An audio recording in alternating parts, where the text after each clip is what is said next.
Bismillahirrahmanirrahim. Assalamualaikum warahmatullahi wabarakatuh. Innal hamdalillah nahmaduhu wa nasta'inuhu wa nastaghfiruh wa na'udzu billahi min shururi anfusina wa sayyiati a'malina. May yahdihillahu fala mudilla lahu wa may yudlil fala hadiya lahu. Asyhadu an la ilaha illallah wahdahu la syarika lahu wa asyhadu anna Muhammadan abduhu wa rasuluhu. Allahumma salli wa sallim ala nabiyyina Muhammadin wa ala alihi wa sahbihi ajma'in. Ya ayyuhalladzina amanu taqullaha haqqa tuqatih wa la tamutunna illa wa antum muslimun.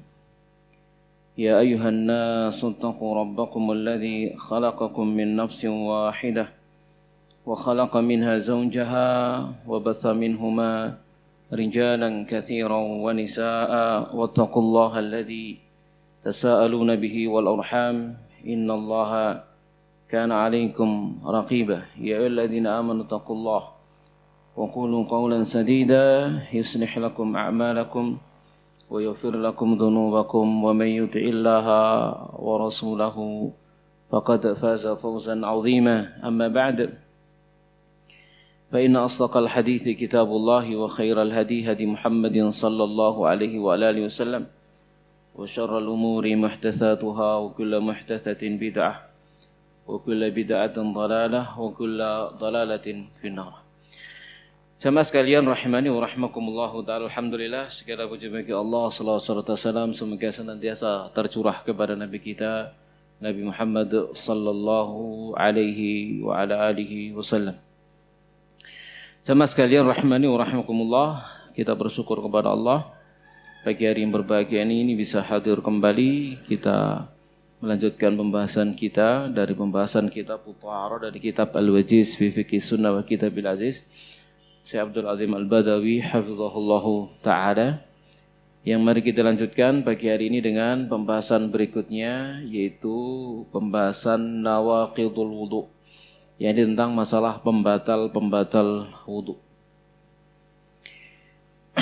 Pembatal-pembatal wudu yang dimaksud dengan pembatal wudu itu adalah perkara yang dengannya wudu itu menjadi batal dan wajib untuk mengulang wudu. Ya, wajib untuk mengulang wudunya. Apa saja yang membatalkan wudu? Yang pertama, jamaah sekalian rahmani wa rahimakumullah, adalah ma kharaja minas sabilaini. Apa yang keluar dari dua jalan. Al-qubuli wad tuburi, yaitu kubul dan tubur. Min baulin, berupa air kencing, au ghaitin, atau air besar, au rihin, atau angin. Ini berdasarkan firman Allah Subhanahu wa taala dalam surah Al-Maidah ayat yang ke-6, "Au jaa ahadum minkum minal ghait," atau salah seorang dari kalian datang dari buang air besar. Ya, jadi jaa ahadum minkum minal ghait itu huwa hikayatun an qada'il hajah. Itu adalah satu kinayah, ya, dari kiasan dari buang hajat. Juga sabda Nabi sallallahu alaihi wasallam dalam hadis Bukhari Muslim, la yaqbalullahu salata ahadikum. Allah tidak akan menerima salat salah seorang di antara kalian idza ahdatsa, jika dia berhadas, hatta yatawaddaa, hingga dia berwudu. Faqala rajulun min Hadramaut, lalu berkata seorang laki dari Hadramaut, mal hadatsu ya Aba Hurairah. Apa itu hadas wahai Abu Hurairah? Qala, maka Abu Hurairah menjawab, fusaun au duratun, yaitu kentut yang tak bersuara, ngeses tok begitu ya. Au duratun, atau kentut yang bersuara, yang meledak ya. Itu dua kentut yang berbeda ya. Namanya juga beda dalam bahasa Arab. Ya, kalau kita kan namanya sama, kentut ngono ya. Tapi tidak bisa membedakan mana yang bersuara dan mana yang tidak bersuara. Ini jamaah sekalian rahmani wa rahimakumullahu ta'ala. Jadi apapun yang keluar dari dua jalan. Berupa sekali lagi air kencing, kemudian juga air besar atau angin. Kemudian juga kama yang kudu khurujul madhi wal wadi, sebagaimana juga membatalkan wudu keluarnya madhi dan wadi. Ya jelas kenapa? Karena itu termasuk barang yang keluar dari kubul. Keluar madhi, keluar wadi, maka itu membatalkan wudu. Dari Ibnu Abbas radhiyallahu anhu maqala al-mani wal wadi wal madhi. Mani, wadi dan madhi. Amal mani, adapun mani, fawalladhi minhul wuslu, maka darinya lah mandi. Jadi orang itu misalkan keluar mani, gitu ya, keluar mani ya maka batal wudunya. Ya batal wudunya. Ya jelas batal wudunya. Kenapa? Wajib mandi kan begitu ya. Ya wajib mandi. Ya. Amal wadi wal wadi, adapun wadi dan madi, faqal igsil dzakarak au madzakirik wa tawaddu wudu'aka lis-shalah. Maka bersihkan, basuh kemaluanmu, lalu berwudu, wudu'mu untuk sholat. Berarti menunjukkan bahwasanya keluarnya wadi, madhi itu membatalkan wudu. Ya, itu membatalkan wudu. Jamaah sekalian, rahimani wa rahimakumullahu ta'ala. Itu perkara yang pertama yang disebutkan oleh mu'allif. Saya kira jelasan ya? Jelas. Perkara yang kedua, an-naumul mustaghraq, tidur lelap, tidur pulas. Alladzi la yabqa ma'ahu idrak, yang tak tersisa bersamanya penguasaan diri. Sawa'an kana mumkinan maq'adatuhu, sama saja apakah pantatnya itu nempel minal ardi ke bumi amla atau tidak. Kalau sudah tidurnya itu tidur lelap, pulas, ya sampai ngorok-ngorok begitu, ya sampai komat lo nggak dengar, gitu ya. Karena orang Jumatan begitu ya, ada orang tidur Jumatan sampai ngorok-ngorok gitu ya, komat nggak dengar, dibangunkan tetangganya baru bisa bangun, maka orang itu harus ulangi wudu. Kenapa? Itu sudah tidur terlelap, sekalipun dalam keadaan apa? Bersila, pantatnya nempel ke tanah. Kenapa? Itu hilang sama sekali. Yang tidak terlelap itu seperti apa? Yang dulu kemarin sudah kita jelaskan. Tatkala dia duduk, ketiduran, ya goyang kanan balik lagi, gitu ya. Goyang kiri balik lagi. Mau jungkel balik lagi, misalkan gitu ya. Mau geblak ini balik lagi. Ini berarti masih berpuasa. Dia menguasai dirinya itu ya. Setengah hilang, setengah sadar, setengah hilang, setengah terus seperti itu sampai akhir, maka itu bukan tidur pulas namanya. Ya itu bukan tidur pulas. Yang seperti itu biasa komat langsung melek kan gitu ya. Ya, komat melek dia, denger ya, karena denger. Ya. Maka seperti itu tidak membatalkan wudu. Tapi kalau sudah sampai nggak sadar, nggak dengar, nggak apa-apa gitu ya, bahkan sampai ditinggal sama jamaah dia tetap aja turun dongkluk gitu ya, jamaah hilang sih tetap turun ya, maka itu namanya tidur terlelap sekalipun pantatnya nempel ke tanah. Ini hadits Sofwan bin Asal, karena hadis Sofwan bin Asal dia berkata, kana Rasulullah, adalah Rasulullah sallallahu alaihi wasallam, ya'muruna, merintah kami, idza kunna safaran, jika kami safar, alla nanzi'a khifafana atau khufafana, agar kami tidak nyopot sepatu-sepatu tinggi kami, khuf-khuf kami, salasata ayamin wa layalihin, 3 hari 3 malam, illa min janabah, kecuali kalau junub. Kalau junub ya harus dilepas karena wajib mandi. Lakin akan tapi kebolehannya untuk tidak dilepas sepatunya itu selama 3 hari dalam safar itu, min ghaitin wa bulin wa naumin, karena buang air besar, buang air kecil, dan karena tidur. Berarti tidur itu sama dengan buang air besar, sama dengan buang air kecil. Yaitu apa? Membatalkan wudu. Orang tidur wudunya batal. Fasawwan Nabi bainan naumi wal bauli wal ghait. Maka Nabi menyamakan antara tidur, buang air kecil, dan buang air besar. Ya, jadi orang tidurnya ingat, tidur terlelap. tidur pulas gitu ya. Ya cari arek-arek sampai ngeraji gitu ya. Nah, sampai ngeraji. Ya maka ya itu membatalkan apa? Wudu.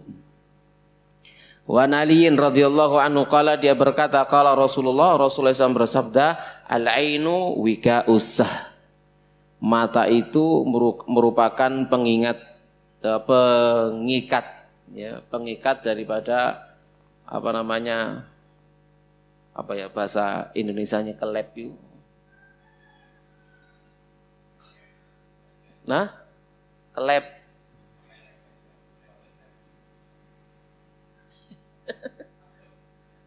Kalau ada pompa itu biar enggak jatuh airnya kan ono kelepin gitu ya. Nah, ini kelepnya dobur begitu. Biar angin enggak bisa keluar. Itu yang dimaksud. Mata ini itu kelepe. Angin itu biar enggak bisa keluar ya. Itu namanya wika asah ya. Kesadaran. Faman nama falyatawaddo. Siapa yang tidur maka hendaknya dia berwudu. Ya. Siapa yang tidur maka hendaknya dia berwudu. Jadi selagi masih kesadarannya bisa dia pegang sekalipun itu sedikit ya tadi itu tidur nganan balik lagi ngirim balik lagi mau jungkel balik lagi berarti masih punya kesadaran sekalipun sedikit maka itu tidak membatalkan wudu ya membatalkan wudu. Tapi kalau sudah benar-benar tidak nyadar sama sekali ya maka batal wudunya ya jamaah sekalian rahimani wa rahimakumullahu taala ya. Ya, jadi asal tadi itu adalah tubur ya. Kemudian maknanya adalah al-yaqdhah, kesadaran. Wika'ud dubur adalah pengikatnya tubur. Ay hafizatu ma fihi minal khuruj, yaitu penjaga apa yang ada di dalamnya. Dijaga dari apa? Dari keluar, agar tidak keluar dengan adanya kesadaran. Li'annahu ma dama mustayqidan ahassa bima yakhruju minhu. Kenapa? Selagi dia masih sadar, maka dia bisa merasakan apa yang keluar darinya. Tapi kalau sudah enggak sadar, ya enggak tahu, enggak bisa merasakan apa yang keluar darinya. Ya, jamaah sekalian rahimani wa rahimakumullahu taala. Jadi itu yang kedua, tidur terlelap. Ya, jadi kalau misalkan kita di masjid khutbah Jumat ya, ada Jumatan mendengar khutbah Jumat, ada saudara kita teman waktu turu sampai enggak sadar, tatkala kita bangunkan kita katakan sampean wudunya batal. Harus wudu. Ya, kalau enggak wudu maka salatnya tidak sah. Ini jamaah sekalian rahimani wa rahimakumullah taala. Kalau misalkan ada teman kita yang ketiduran saat mendengar khutbah Jumat, siapa yang bangunkan? Ya? Ayo, siapa yang bangunkan? Khatib. Itu ya. itu pernah kejadian ya. Soh pertama khatib berkhutbah, dia tidur sampai ngorok-ngorok gitu. Rok gitu ya. Ya, itu pernah kejadian seperti itu. Nah, yang bangunkan siapa? Ya khatib. Yang tidur bangunkan atau nyuruh yang di sebelahnya, tolong itu dibangunkan. Nah, ya. Tatkala jamaahnya disuruh oleh imamah, dia baru boleh untuk melaksanakannya. Tapi kalau tidak, jangan, tak boleh. Idza qulta li sahibika yaumul jum'ati ansit wal imamu yakhutubu faqat lahu. Gitu ya. Kalau kita enggak diperintah, maka nanti kita melakukan kesia-siaan.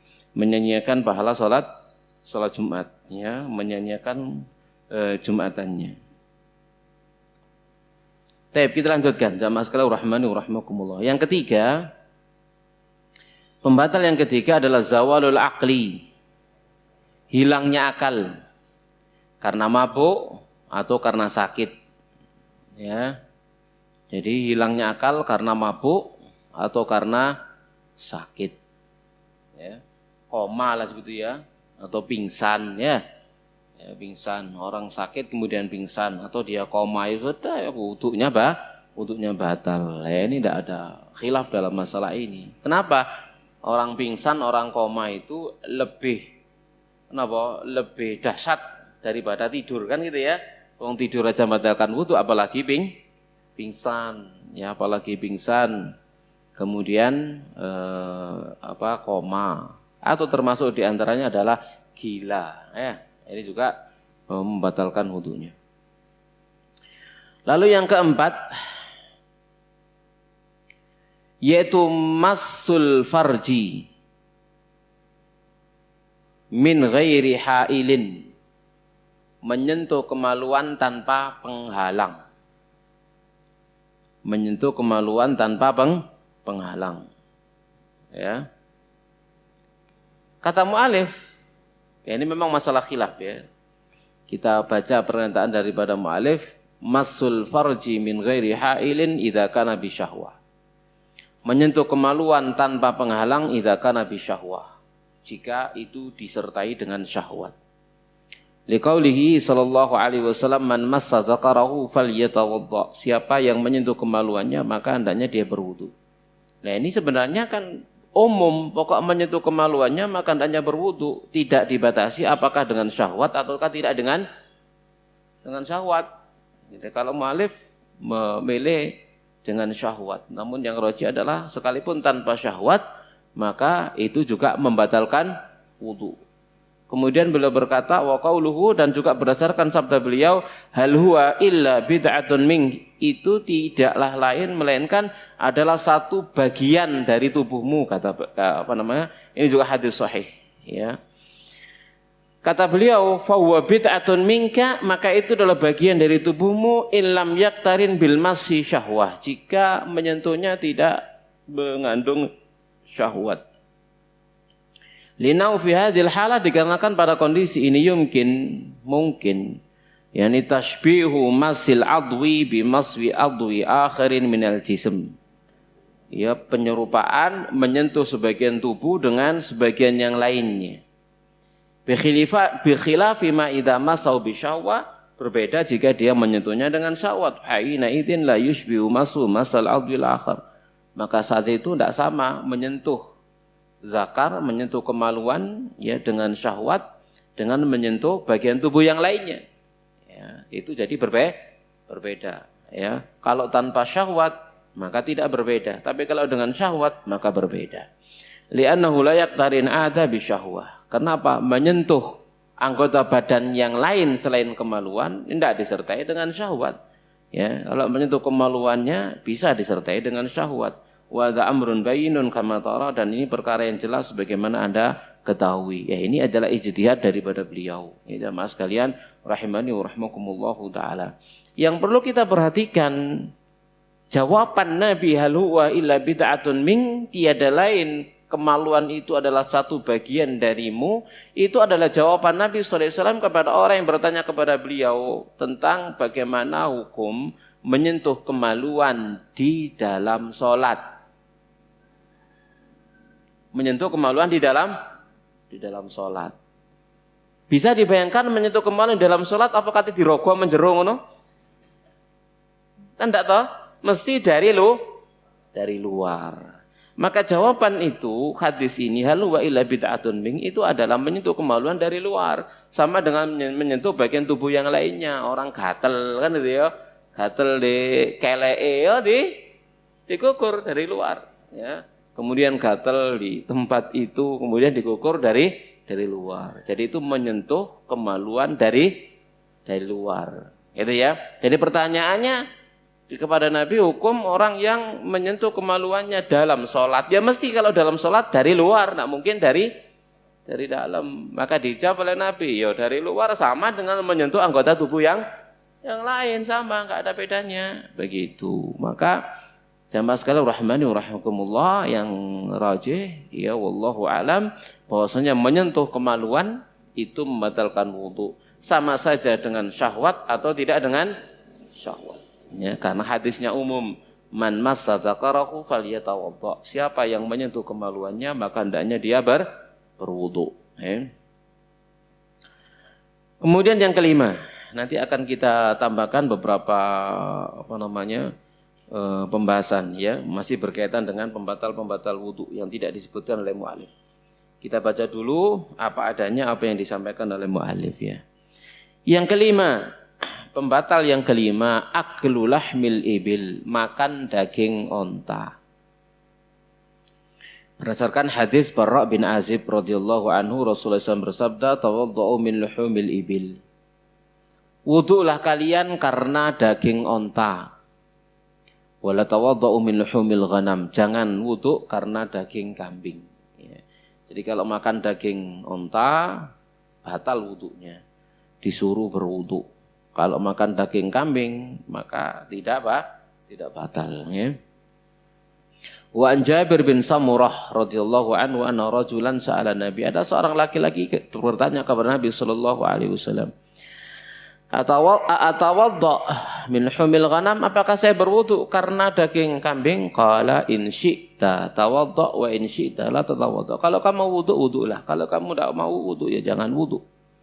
Qala, lalu dia bertanya, atawadda min luhumil ibil, apakah saya berwudu karena daging onta? Qala na'am, iya, tawadda min luhumil ibil. Wudulah kamu karena daging onta. Ya, jamaah sekalian, rahimani wa rahimakumullahu ta'ala. Jadi itu beberapa perkara yang disampaikan oleh mu'alif. Nah, di sini perlu penting kita sampaikan beberapa perkara juga yang berkaitan dengan masalah pembatal wudu. Ya. Jamaah sekalian, rahimani wa rahimakumullahu ta'ala. Kembali kepada poin yang pertama, pembatal wudu. Apa tadi? Keluarnya apa? Ya, keluarnya sesuatu dari dua jalan, kubul dan dubur, ya, berupa air kencing, air besar, kemudian apa tadi? Angin yang berbunyi atau angin yang tidak berbunyi. Ya, jamaah sekalian rahimani wa rahimakumullahu taala.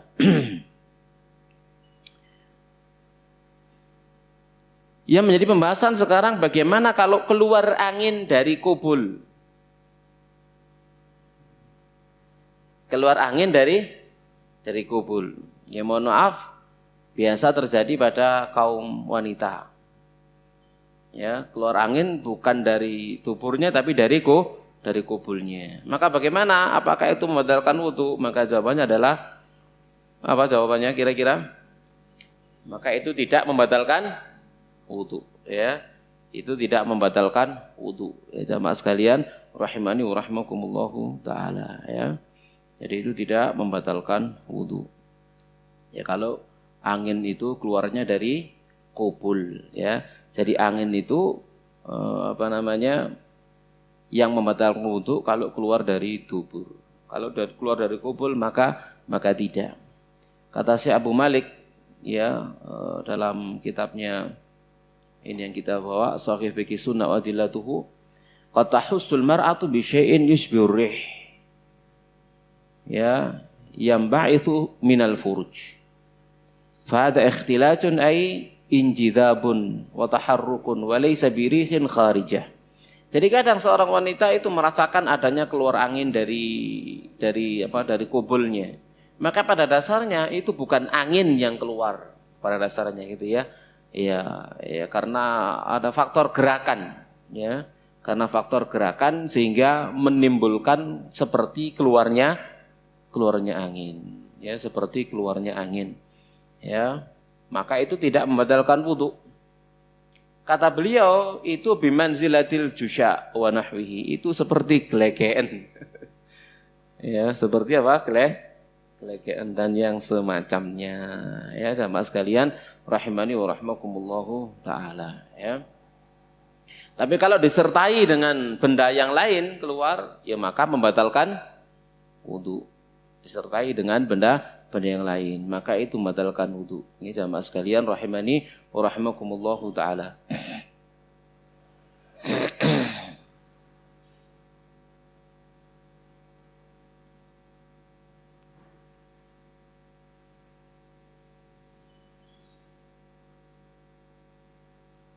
Nah, kita lanjutkan jamaah sekalian rahimani wa rahimakumullahu taala. Ada lagi keluar lain dari kubul, misalkan keluar batu. Karena orang kena kencing batu, kan, ya. Ya, jadi sulit keluar, kemudian dia dikasih obat, lalu keluar batu. Ya, maka itu juga membatalkan wudu. Ya, jadi apapun yang keluar dari kubul dan tuburnya. Ini mas sekalian rahmani wa rahmakumullahu taala. Ya. Kemudian yang perlu kita perhatikan juga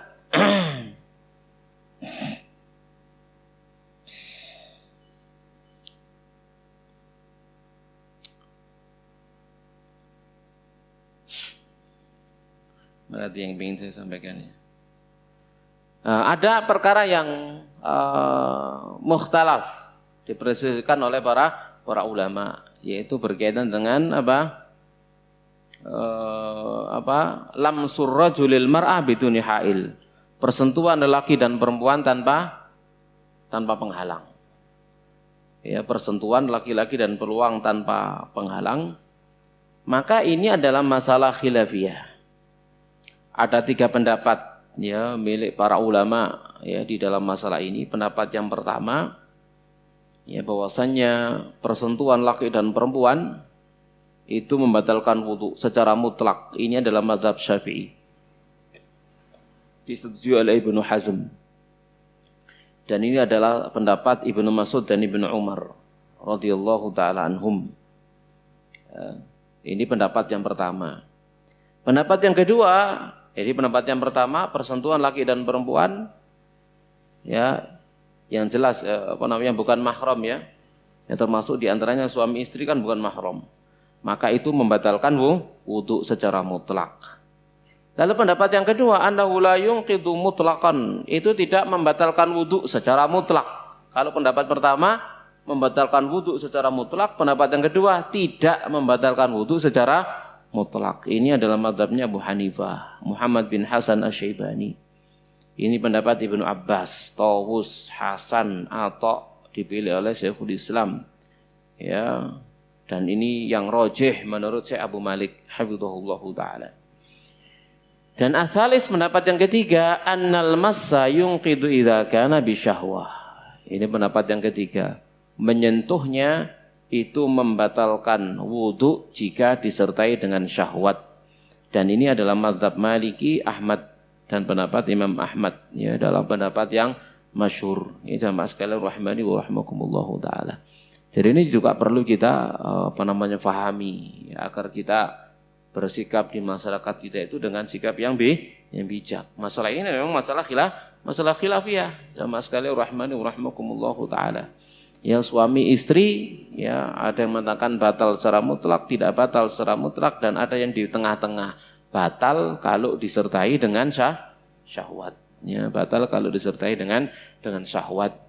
Dalilnya ya hadis ayat surah An-Nisa 43, aula mastumun nisa falam tajidu ma'an fatayammamu. Ya, atau kalian menyentuh wanita lalu kalian tidak menemukan air lalu kalian bertayamum. Ya. Dan telah sahih dari Ibnu Mas'ud serta Ibnu Umar menafsirkan ayat tadi itu annal massa, sentuhan tadi itu adalah madunal jima, yaitu selain jima. Ini riwayat dari Ibnu Mas'ud dan Ibnu Umar radhiyallahu taala anhuma. Ya, makanya harus paham ya masalah ini benar-benar masalah khilaf yang mu'tabar begitu ya. Ya, khilaf yang mu'tabar. Akan tetapi pendapatnya Ibnu Mas'ud, perkataan daripada Ibnu Mas'ud dan Ibnu Umar itu menyelisihi Ibnu Abbas. Ya, Ibnu Abbas ya. Yang ini adalah ulamanya para sahabat, di mana beliau berkata, Ibnu Abbas, al-massu wal lamsu wal mubasyarah, yang dimaksud dengan sentuhan, lamas dan mubasyarah itu adalah al-jima', adalah jima'. Walakin Allah yubni ma yasha bima sya. Allah itu memberikan kinayah, ungkapan dengan apa yang dia kehendaki dengan cara yang dia kehendaki. Dan beliau ini menafsirkan ayat tadi itu awla mastumun nisa. Lamas di sana maknanya adalah al-jima, kata Ibnu Abbas radhiyallahu taala anhuma. Ya. Di samping juga ayat itu kan berbicara tentang 2 hal. Berbicara tentang wudu, hadas kecil dengan wudu. Hadas kecil ada air berarti wudu, hadas besar ada air dengan mandi. Lalu bercerita saat tidak ada air, kan gitu ya. Kalian datang dari kamar, dari buang air kecil, itu kan hadas kecil. Kalian tidak menemukan air, maka tayamum. Aula mastumun nisa, atau kalian menyentuh wanita, enggak ada air, maka tayamum. Kalau yang pertama bicara hadas kecil ada air mau wudu, hadas besar ada air tayamum, wudu. Kemudian maka tentang tayamum, ya harusnya sama. Hadas kecil tidak ada air tayamum, hadas besar tidak ada air tayamum. Jadi ayat tadi itu lamas tadi itu mananya adalah hadas besar bukan hadas kecil, kemudian tayamum ya. Jadi walhasil jamaah sekalian rahimani wa rahimakumullah, ini adalah masalah mukhtalaf yang diperselisihkan. Kemudian ditambah lagi ya ada riwayat-riwayat bahwa Nabi sallallahu alaihi wasallam itu berangkat ke masjid, sebelum berangkat mencium istrinya. Lalu langsung berangkat tanpa berwudu. Nah, mencium kan lebih dari menyentuh ya. Menyentuh sekedar nyenggol atau menggandeng, ini enggak ngambung ya. Dicium. Ya, dicium kemudian berangkat ke masjid tanpa wudu ya. Jamaah sekalian rahmani wa rahimakumullahu taala ya. Nah, walhasil ini adalah masalah khilaf ya. Baik.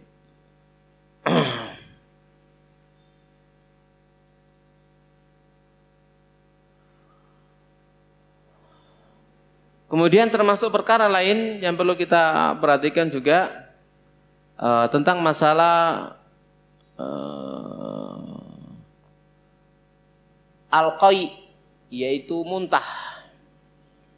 Ya, muntah itu jamaah sekalian rahmani wa rahimakumullahu taala itu tidak membatalkan wudu. Orang muntah-muntah habis wudu lalu muntah-muntah, maka muntah-muntahnya tidak membatalkan wudu ya. Jadi tidak membatalkan wudu. Jamaah sekalian rahmani wa rahimakumullahu taala. Ya, jangan sampai ada sebagian orang ya, orang habis muntah-muntah, "Pan mari muntah batal wudumu," gitu ya. Karena keluar dari mulut, yang membatalkan wudu itu bukan apa yang keluar dari mulut, tapi apa yang keluar dari kubul sama tubur, bukan apa yang keluar dari mulutnya, termasuk luka. Orang mimisen gitu ya. Luka. Kalau kita di masa kecil dulu itu habis mimisen atau habis terluka kesayat apa, wudumu batal karena keluar darah. Ya, ini juga keliru ya. Itu adalah salah sama sekalian rahmani wa rahimakumullahu taala. Yang berikutnya, pembahasan berikutnya adalah tentang masalah tertawa terbahak-bahak. Nah, orang tertawa terbahak-bahak di dalam sholat. Ya tertawa terbahak-bahak di dalam sholat. Ya. Maka jelas ya, sholatnya dia ulangi, tapi wudunya tidak. Itu tidak membatalkan apa-apa, tidak membatalkan wudu, tetapi itu membatalkan sholatnya. Jadi kalau seorang tertawa terbahak-bahak sampai ngakak begitu ya. Kalau orang ngakak itu kan bisa ditulis kan ditulis. Ya, maka itu batal sholatnya, dia harus ngulangi. Tapi kalau tertawanya itu cekikian, menyekiki, menahan, ngempet, maka tidak apa-apa. Itu bukan terbahak-bahak. Ya, contoh lah misalkan jamaah sekalian rahimani wa rahimakumullahu taala, kadang kita mendengar sesuatu yang lucu di dalam sholat kita. Namanya punya telinga kan gitu ya. Namanya punya telinga ya. Ya apalagi sholat kita ya, model orang-orang kayak kita ini yo telinganya sik ngrungu liyane. Ya ojo sampe wis gak krungu apa-apa wis ojo kakean gaya wis mesti krungu. Ya, maka mendengar sesuatu yang lucu kadang-kadang kita tertawa. Kita tertawa ya. Maka tertawanya itu jamaah sekalian rahmani wa rahimakumullahu taala kalau tidak sampai nyekakak, terbahak-bahak, maka enggak ada masalah. Tapi kalau sampai nyekakak terbahak-bahak, maka batal sholatnya, maka dia harus mengulangi dari awal. Ya, ya mas sekalian rahmani wa rahmakumullahu taala. Ya, jadi yu'idu sholata wa la yu'idul wudu. Ya, dari Jabir secara mauquf, dia ditanya tentang seorang laki-laki yang yadhak fi shalah, dia tertawa terbahak-bahak di dalam salat. Faqal yu'idu sholata wa la yu'idu al-wudu'a. Dia mengulangi salat dan tidak mengulangi wudu. Wa hadha huwa sahihu madzhab Syafi'i wa Malik wa Ahmad wa Ishaq wa Abu Thawr. Ini yang sahih, ini mazhabnya Imam Syafi'i, Malik, Ahmad, Ishaq dan Abu Thawr. Ya, radhiyallahu taala rahimahumullahu taala. Kemudian yang perlu kita perhatikan juga jamaah sekalian rahimani wa rahimakumullahu taala tentang masalah taghsilul mayyit wa hamluh. Memandikan mayit dan memikulnya. Ya, memandikan mayit dan memikulnya. Memandikan mayit itu tidak membatalkan wudu menurut pendapat yang rajih. Gitu ya, maka dia tidak wajib untuk berwudu. Tetapi siapa yang habis memandikan mayit, sebagian ulama mensunnahkannya untuk mandi. Tapi pada dasarnya tidak batal wudunya. Cuma dia disunahkan untuk mandi. Ini berdasarkan sebuah hadis. Namun hadis ini masih diperselisihkan. Ya, diperselisihkan. Man ghassala mayyitan falyaghtasil. Siapa yang memandikan jenazah maka hendaknya dia mandi. Wa man hamalahu falyatawadda. Dan siapa yang memikulnya maka hendaknya dia berwudu. Tapi itu sunnah, bukan wajib. In sahhal hadis, kalau hadisnya sahih. Dan hadisnya diperselisihkan, ya. Namun sebagian para ulama ya menghasankannya sehingga dia dijadikan sebagai hujjah. Ya. Dijadikan sebagai hujjah. Ini dihasankan oleh Ibnu Hajar dan juga dihasankan oleh Syekh Albani rahimahullahu taala, ya. Maka ini diamalkan. Yang memandikan jenazah disunnahkan mandi, yang mikul jenazah disunnahkan berwudu. Gitu ya. Lalu berikutnya adalah tentang orang yang ragu-ragu batal atau tidak. Dulu sudah kita jelaskan. Apa yang dilakukan? Tatkala dia ragu-ragu batal atau tidak, apa yang dia lakukan? Milih batal apa milih enggak? Batal apa enggak ya aku? Milih batal apa mboten? Milih mboten. Milih enggak batal. Kenapa? Hukum aslinya sudah punya wudu, ya, batalnya itu ragu-ragu. Yakinnya punya wudu. Ya, ragu-ragu adalah batalnya. Maka dia mengikuti yang yakin, tidak mengikuti yang ragu-ragu. Berbeda kalau sebaliknya, aku mang wis wudu apa durung ya? Nah, yakine durung. Ya, yakine durung, wuduke ragu-ragu. Ya. Jadi kalau kita ragu-ragu, milih yang yakin. Yakin itu hukum asal. Ragu-ragunya itu sudah wudu atau belum, ya berarti belum. Ragu-ragunya tadi itu batal atau enggak, ya berarti enggak. Ya. Milih yang yakin, tidak memilih yang ragu-ragu. Maka Nabi SAW bersabda, la yansharif hatta yasma' sautan aw yajidarihan. Jangan berpaling hingga dia mendengar suara atau mendapati bau. Ya. Lek gak tot ya seng ngono lho kalau bahasa kita ya. Mendapati suara, terdengar telinganya atau mendapati baunya. Nah, ya jamaah sekalian rahmani wa rahmakumullahu taala, ya. Itu tentang pembatal wudu, ya. Kita tambahkan perkara yang berikutnya, apa yang mewajibkan wudu? Ya. Apa yang mewajibkan wudu dan apa yang diharamkan dari orang yang berhadas, sama itu. Ya, apa yang mewajibkan wudu dan apa yang diharamkan untuk dilakukan oleh orang yang berhadas, kan sama. Itu sama ya. Jadi kalau dia berhadas tidak boleh melakukan ini. Kalau dia mau melakukan ini harus berwudu. Apa saja itu? Yang pertama salat, jelas. Ya. Yang pertama adalah sholat. Jadi wajib wudu karena sholat. Di mana Allah Subhanahu wa taala berfirman, ya ayyuhalladzina amanu idza qumtum ila sholati faghsilu wujuhakum. Ya orang yang beriman, jika kalian hendak berdiri sholat, maka berwudulah. Dan berdasarkan liqaulin Nabi, sabda Nabi SAW, la yaqbalullahu sholatan bighairi tahurin. Allah tidak akan menerima satu sholat pun tanpa berwudu, ya, tanpa berwudu. Lalu yang kedua, jamaah sekalian rahmani wa rahmakumullahu taala, adalah at-tawafu bil bait, tawaf di Ka'bah. Di qaulihi sallallahu alaihi wasallam, berdasarkan sabda Nabi sallallahu alaihi wasallam, at-tawafu bil baiti salatun. Tawaf di Ka'bah itu salat. Ila annallaha halla fihil kalam. Hanya saja Allah menghalalkan berbicara pada saat tawaf. Jadi Nabi menjelaskan tawaf itu salat.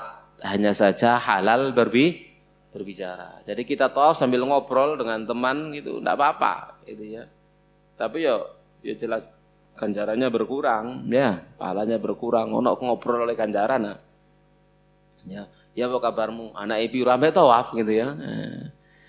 Ya apa penggaweanmu? Badi piro ya, malah ngomong urusan dunia. Halal, mubah saja, tapi ya jelas berbeda dengan mereka yang dari awal sampai akhir dia berzikir mengingat Allah Subhanahu wa taala. Ini sama sekalian rahimani wa rahmakumullahu taala, ya. Baik.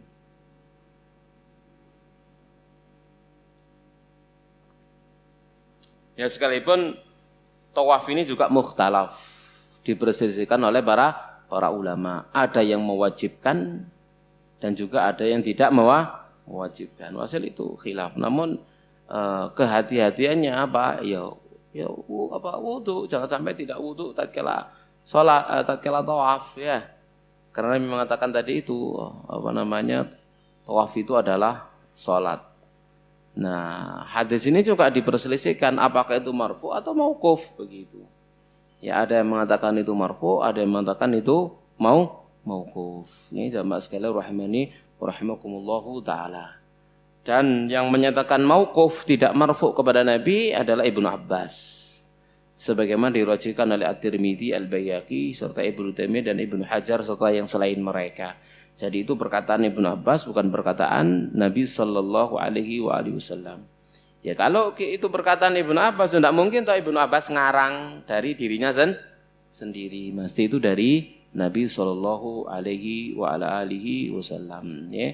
Jamaah sekalian rahimani wa rahimakumullahu taala. Walhasil itu adalah masalah khilaf di antara para ulama. Nah, termasuk juga menyentuh mushaf itu juga mukhtalaf.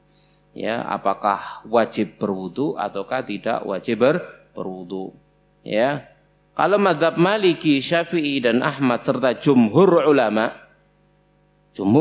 Maliki, Syafi'i, Ahmad dan jumhur ulama berpendapat la yajuzu lil muhdits an yamussal mushaf.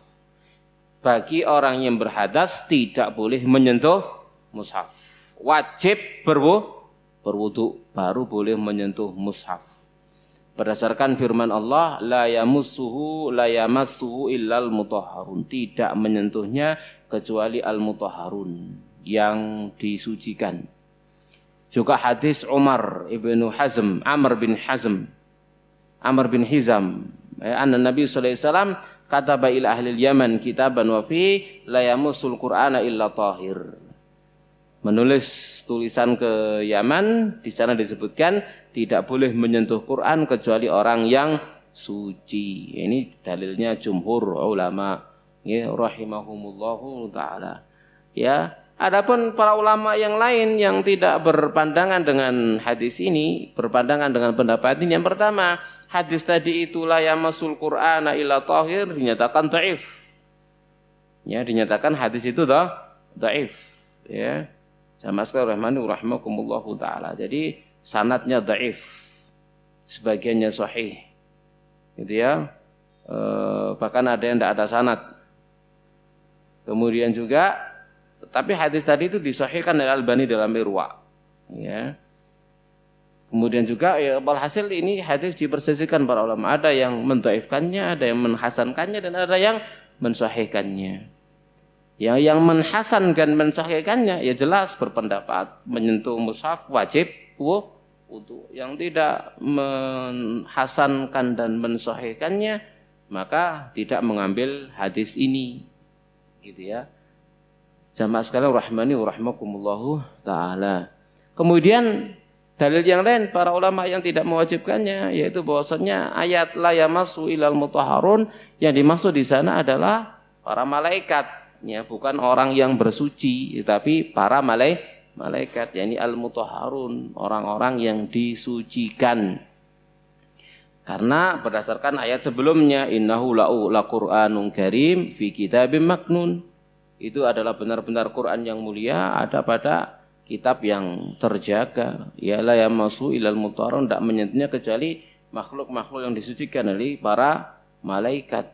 Juga dalam ayat yang lain fi suhufim mukarramah marfu'atin mutahharah bi aidi safara kiramin bararah, itu kitab Lauhul Mahfuz ya, yang di langit sana, bukan yang ada di bumi. Begitu yang dimaksud oleh yang dijadikan dalil oleh para ulama. Walhasil jamaah sekalian rahmani wa rahimakumullahu taala, memang berbeda hukum tapi tidak berbeda dalam pengamalan. Hukum boleh berbeda, satu mewajibkan, satu tidak mewajibkan. Namun secara pengamalan bahwasannya ya sepakat tidak menyentuh mushaf kecuali dalam keadaan berwudu. Cuma bedanya satu wajib, satunya sunnah. Begitu. Tapi tidak berwudu. Itu ya, paham maksudnya? Itu berbeda hanya dalam sisi menghukumi saja hukumnya, tapi tidak beda dalam pengamalan. Ya, jadi kita jangan menyentuh mushaf kecuali dalam keadaan berwudu, ta'ziman li sya'nihi, sebagai bentuk penghormatan bagi urusan Al-Qur'an. Al-Qur'an itu kitabullah, kalamullah yang harus dimuliakan. Nah, bentuk pemuliaannya apa? Tidak menyentuhnya kecuali kita dalam keadaan wudu yang sempurna. Itu bentuk pemuliaan ya kepada Al-Qur'an. Jadi jangan dibedakan, jangan disamakan dengan kita menyentuh buku-buku yang lain, berbeda. Ya, harus berbeda dari menyentuh buku-buku hadis, buku-buku tafsir dan buku-buku yang lain. Menyentuhnya harus dalam keadaan berwudu. Bahkan Imam Malik rahimahullahu taala pun demikian, bukan hanya mushaf gitu ya. Beliau menyentuh kitab-kitab hadis juga berupaya untuk berwudu sempurna. Ya, kenapa? Karena ta'ziman, sebagai bentuk apa? Pengagungan. Ini adalah sabda Rasulullah sallallahu alaihi wasallam yang sifatnya la yantiqu 'anil hawa in huwa illa wahyun yuha, tidak berbicara dari hawa nafsunya, tiada lain itu adalah wahyu yang diwahyukan, yaitu adalah bagian dari wahyu Allah ya tabaraka wa taala. Jamaah sekalian rahimani wa rahimakumullahu taala. Jelas insyaallah ya. Nah, ada pertanyaan kira-kira? Nah, menyentuh mushaf. Ya, menyentuhnya ya jelas, aman kan nyentuh doa lah pokok ini. Betul ya. Ya maka jangan kecuali dalam keadaan berwudu. Ya, memegangnya, ya jelas mau membacanya. Man lah apa masuk kadang Al-Qur'an digusuk dak ngene itu Qur'an kurang. Ya, mesti hae ya. Mau dibaca gitu ya, mau dibaca. Ya, terkecuali dalam keadaan daruri, misalkan dia ada di tempat yang rendah. Di tempat yang rendah, menaruh mushaf misalkan sejajar kaki, ya enggak usah ngenteni wudu, langsung diambil ditaruh di atas. Begitu. Ya, jangan direndahkan Al-Qur'an. Ya, jangan direndahkan. No? HP. Oke, sama dengan kita punya hafalan kalau di HP ya. Ya. Kenapa? Dibuka muncul, enggak dibuka muncul hilang. Ya. Maka itu bukan mushaf, itu bukan mushaf. Nah. Demikian cukup insyaallah. Cukup Ustaz. Ya, ini jamaah sekalian rahmani wa rahmakumullah, apa yang bisa kita bahas pada kajian kita di pagi hari ini. Pertemuan berikutnya kita akan bahas apa yang disunahkan untuk berwudu ya. Itu pembahasan kita berikutnya pada pertemuan yang akan datang. Bismillah. Kita akhiri wa sallallahu ala nabiyina Muhammadin wa ala alihi washabihi ajma'in. Subhanakallahumma bihamdik asyhadu an la ilaha illa anta astaghfiruka wa atubu ilaik. Wassalamualaikum warahmatullahi wabarakatuh.